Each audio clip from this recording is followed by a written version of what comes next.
Now welcome to another Let's Talk Some Ahsoka, where this time it is the 7th episode, also known as Dreams and Madness, that we will be discussing by reading and responding to some of the comments left on my video on the other channel. But before that, we of course have to start with your ever so brief review of the episode. I can't tell what I think of this one. Okay. It didn't move the plot forward. It But kind a of lot just happened. Yeah, things Action. happened, but nothing moved forward. We just continue to live in stagnation. Well, I think... Ahsoka got there, Yes, there you and hit the... that was the only real plot movement that happened. You hit is the nail the on the heroes head. reunited. Yes, that is all that happened in our 40 minutes. It was entertaining if you just kind of shut your brain off and watch it, But it didn't right? answer any of the questions that we had last week. Zero. In fact, I think it introduces more. We still didn't get to see the confrontation between Sabine and Ezra when she tells him what she did. Yeah. We don't know what Thrawn's plan is. We don't know what the heck Balon is really doing. So it answered no questions. It just had some fights, some space action. Everyone got put together and we're done. Yeah, it feels like we treaded water for the most part with one episode to go, which is really unfortunate because I feel like there is a ton for one episode to cover. I'm not saying there aren't things in the episode I didn't enjoy. I really liked Ezra's forced kung fu. I liked the spectacle of it. Yeah, it was spectacle, but little substance. I liked Thrawn felt very Thrawn-like. Balon continued to be mysterious. But I don't think a lot happened. No, not when you strip it all away and ask yourself, what did we get out of the episode? Like, how did we progress, as you pointed out? Which is just, again, the heroes reuniting, essentially. It really makes it feel like they should have just made a couple of the episodes longer and not given this its own episode. Yeah, I think we've talked about it before. The pacing, the sense of urgency. There have been these issues with the series on the whole that, if fixed, and some other issues as well, besides just those two things, but if fixed, there is the potential for something really special here. Really, there is. It's been good, but it is missing in some departments to make it great. And don't worry, I'm coming up with my questions already. I know, we're going to have a lot of questions from Naboo this week, I think. Oh yeah, I've got Post-its ready. 4 of them so far. Oh, you do? Only 4. I'm surprised it's not more. I'm writing a lot smaller. Oh, you are. Usually I can read them from here, but now I see just No, little each scribbles. Post-it might accommodate 2. Because you knew it was going to be... Yeah. It's going to be a lot. But for now, let's move on to some other people's questions or comments left on that other video, of course. And we will kick it off, as we always do, with the top-rated one from over there. Top-rated comment from Ned Lezo. I think my favorite moment was when Ezra incredulously asks why Ahsoka would train Sabine. It was a natural reaction and perfect, yeah. I am really happy with his casting as Ezra. He is a highlight. He has been blowing it out of the park. He feels so much like the animated character. The expressions, the mannerisms, the kind of... I like that this exile didn't really bring Ezra down. He still got this jovial nature to him.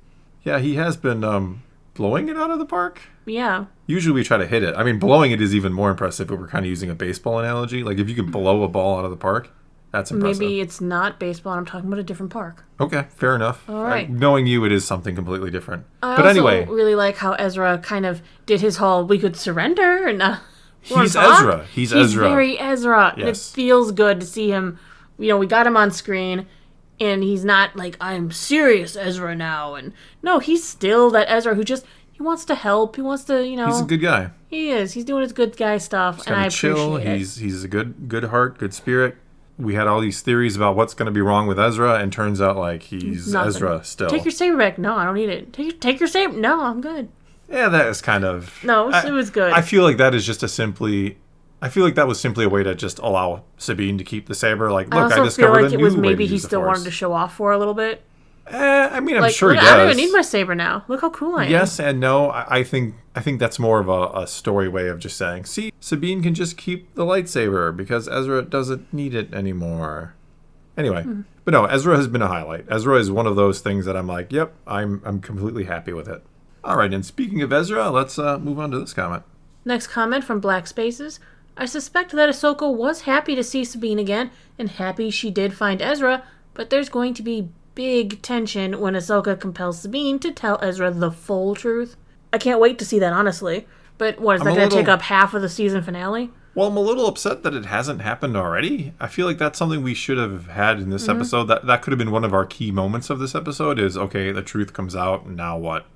Instead, we're just kind of holding on to that. Instead, Sabine took a nap in the Yeah, in the shell instead of, hey, I should talk to Ezra. Hey, Wouldn't Ezra need to... if I was Ezra, I'd be like, no, I need the details now. You're not taking a nap. Let's talk. What happened? Ezra's being very chill, as we just discussed. That's kind of how he is, like, right? He's trusting Sabine. He's figuring if Sabine had something and she's really...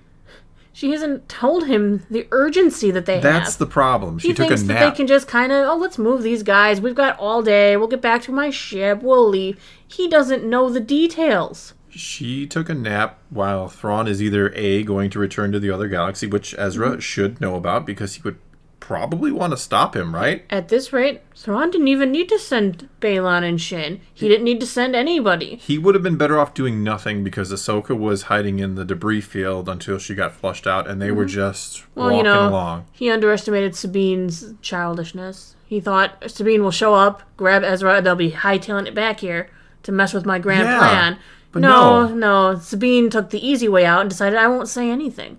It's just so strange. Like, if you went and found your friend, or you're the one who got found and you want to go home, and this friend comes and doesn't tell you that the one means by which we possibly can ever get home, most likely, thinking Ahsoka to be dead, is Thrawn, and that he's going to leave soon, and I didn't tell you, or that I didn't tell you that the guy you tried to stop, that you gave up basically your life back home for, is going and leaving, you're going to be pretty pissed off. Yeah. Doesn't really make a whole lot of sense that she hasn't told him yet. No, and I think he should be angry. He's going to be even more mad, yeah. I think he really should be. I think that the honesty... I mean, he's all like, what do you mean Ahsoka's dead? And she's like, I'm not going to tell you that story. Yeah, like, what do you mean? And it's your fault? You want to tell him that too? I do think Ezra maybe is a little too chill the more I think about it. He's like, it's complicated. Is that complicated too? It's because he doesn't know anything. He knows nothing at all. If he knew that the Imperials were the ones who had to get him home, he'd probably be a lot different. Instead, he's like, why will I pressure her? She saved me. She's here to save me. He feels happy that she's going to take him out of here. He's so excited to see her. The other shoe hasn't dropped. He doesn't understand what has happened that she's here. If he knew that, it'd be an entirely different show.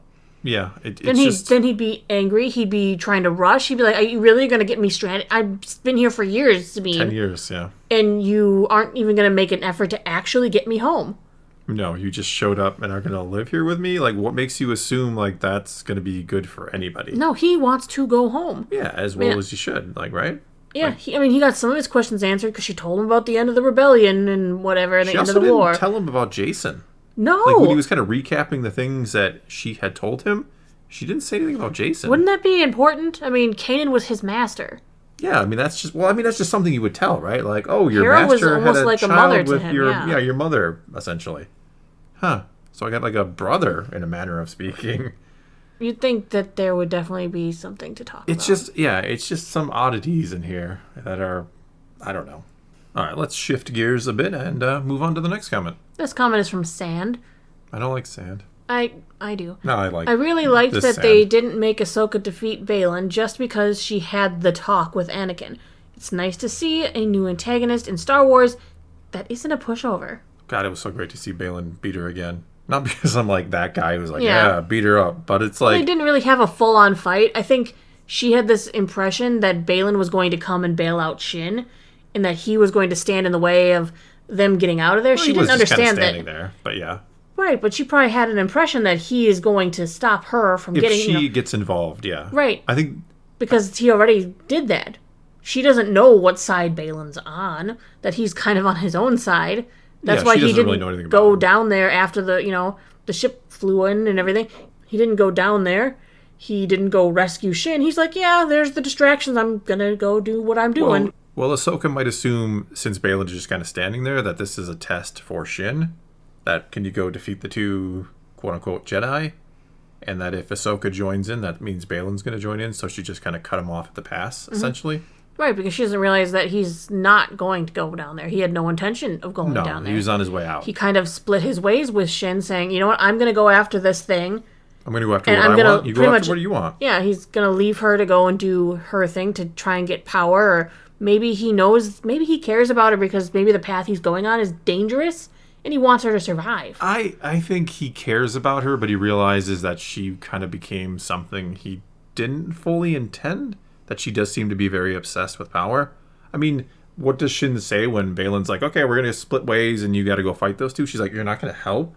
Like, that's her first response to learn her master is leaving her. Like, oh, you're not going to help me kill them at the very least before you take off? She wants power. Mm-hmm. And I like that she, of course, turned down Ahsoka. I like that Balin defeated Ahsoka. I like that we have actually created two very interesting antagonists or quote-unquote villains right here. And I just, of course we have the problem of Ray Stevenson passing away and who knows what they're going to do with Balin. But we've created two great villains, which is something that they've really struggled to do in Disney Star Wars. Right. Next comment is from B Dragon. I was surprised the stormtroopers weren't animated by Night Sister Magic. And it was great to see Anakin again. But overall, it was a bit of a filler episode to me, hoping for an amazing finale. I was really sold on them being animated dead troopers or something. Why even bother calling them night troopers? They're just stormtroopers with ribbons. You seem very disappointed. Well, they look aesthetically amazing, but then when they're getting sliced and they're quote-unquote dying, they're not poof. There's no green magic coming out. Same kind of magic. Right, but they didn't get back up off the ground when they got cut down there either. That would have been cool. Instead, they're not anything interesting at the moment. And this was the opportunity, I think, having them in a full-on fight. This was the opportunity for Ezra to knock a helmet off and to see, like, it's a dead stormtrooper. Or you kind of do the classic, we took out all the bad guys, and then they start kind of all getting back up again because they're undead or something like that. I mean, if you're still trying to, like, trick us and they are still going to be undead for the last episode, this was silly. Yeah, it just feels like... It feels like there's been nothing, like, really cool revealed, I guess, with what Thrawn is up to. We don't know what his actual plan is. We saw, like, Enoch and these cool night troopers, and it's just like, we don't really go into detail about any of it. No. It's all just kind of leaving looks cool. Every YouTuber on the internet to make our own assumptions and theories because nothing's been happening, and we've gotten no information. This is another week where I could talk about the exact same things I did last week because none of my questions were answered, and that disappoints me. Yeah. Filler is fine, but not in a very limited run show like this. Filler is fine if you're running like a kid's show and there's 26-ish episodes a season. Well, sure. Okay, 1 or 2 filler episodes, I get it. But this has 8 episodes and it needs to progress. We need to know what's going on. Yeah, it feels like we're heading into a finale that we're not prepared for because it's like, well, what is even happening? What am I supposed to even I don't even know if they can wrap up a single story thread in the last episode. I think the goal of this show was to introduce a bunch of questions and mysteries for later. A good story for another time. I don't think we're going to get a very satisfying resolution or answer. But they don't even know if Disney will greenlight a second season. No, we don't. Especially with all these, the writer's strike, the actor's strike. This is going to be hurting Disney financially to change the agreements with these groups. And you just assume we're going to get a second season. Or we're just not ever going to get anything with this again. It's rough because we don't have any answers. How many seasons of Ahsoka does Dave need to do to set up for his movie? And will they be done on time? I mean, it's impossible to know because we don't even know when the movie is supposed to be. We don't know what other plans they have with other Mandoverse shows. We haven't seen, Skeleton Crew. It feels like they'll need to start weaving things closer together. This feels... I don't know. I don't know how to explain how this feels. It feels like, did we really need this story? I mean, I wanted this story. I wanted to see the search for Ezra and all of that and see how Thrawn comes back. But now it's like, in hindsight, you're almost like, well, couldn't have Thrawn just come back?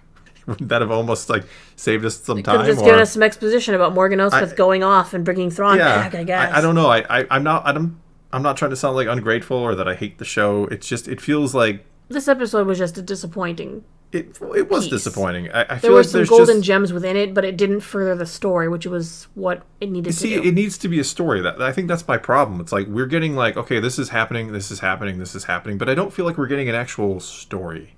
Does that make sense? Mm-hmm. You're just telling me the things that happen, and I feel like we're leaving out the details that make it an actual story. Again, it's not that it's bad, but it could certainly be much better. Much better, I think. All right, let's move on. Next comment from F1 Fan. For me, the problem with Disney's handling of Thrawn is that they set him up only against a group of main characters who obviously enjoy enormous plot armor. This automatically blunts Thrawn's military genius, forcing the writers to spin tactical failures with strategic impacts as strategic wins. This is why Thrawn didn't send in the air support in this episode's battle. Every time Thrawn loses, he's like, well, it was on purpose. This is the reason I lost. It's Rebels Thrawn. Which is sad. I want to see dominating Thrawn. I want to see the Thrawn that could have been. Yes. He needed to not take on Thrawn is the Luthen of the Empire. He has plans within plans. I mean, somebody put the comment, and I've talked about it before, but could you imagine Thrawn being written by Tony Gilroy? Could you imagine Thrawn being in Andor? Like, that would be terrifying. We needed to see Thrawn in Andor's time period. Yes, Thrawn exists in Andor's time period. I mean, in all reality, if you were really trying to link these shows and trying to create a bigger picture, like, Thrawn should have been in Andor. He should have been kind of the main antagonist of Andor.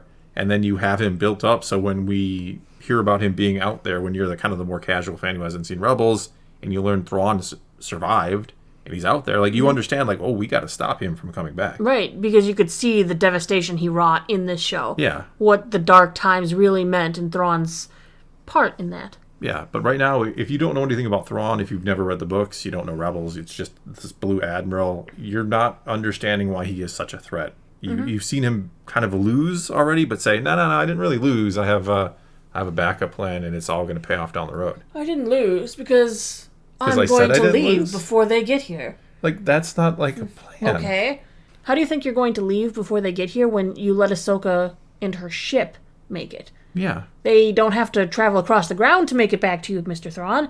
They can get on her ship and fly over. Yeah, and they can't destroy the ship. They tried for the entire episode. No, that ship has more plot armor than anyone. Is either the greatest pilot in the galaxy, like Anakin, like learned his piloting skills from him, or like that ship's plot armor is thicker than... he has trained many a youngling, I guess.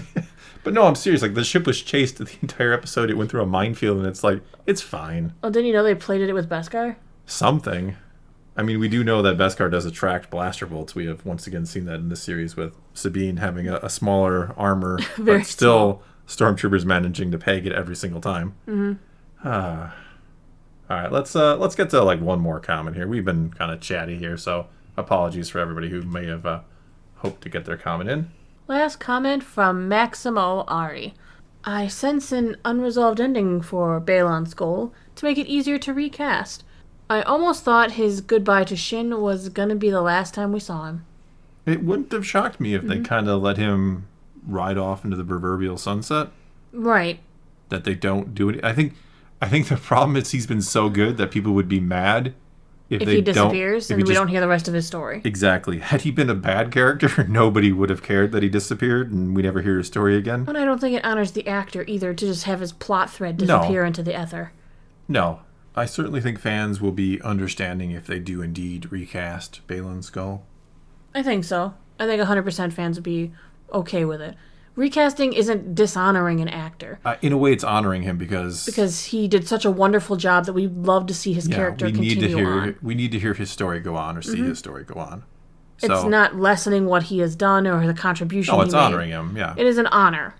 Yeah, because we have enjoyed him 100%. He has been one of the best characters in this show. He's been the star of the show, in my opinion. He's been the most interesting character. I mean, again, I also like Shin. I'm curious to see what happens to Shin next. I got to figure there's big plans for her as well going forward. Sad thing is we don't know any of their stories. We don't know Balon's story, Shin's story, Thrawn's story, Ezra's story, Morgan Elsbeth's story, the Night Sister story. Morgan is she still in this? Oh, yes. She's kind of become She's the one who has to question Thrawn so he can tell us how good he's doing.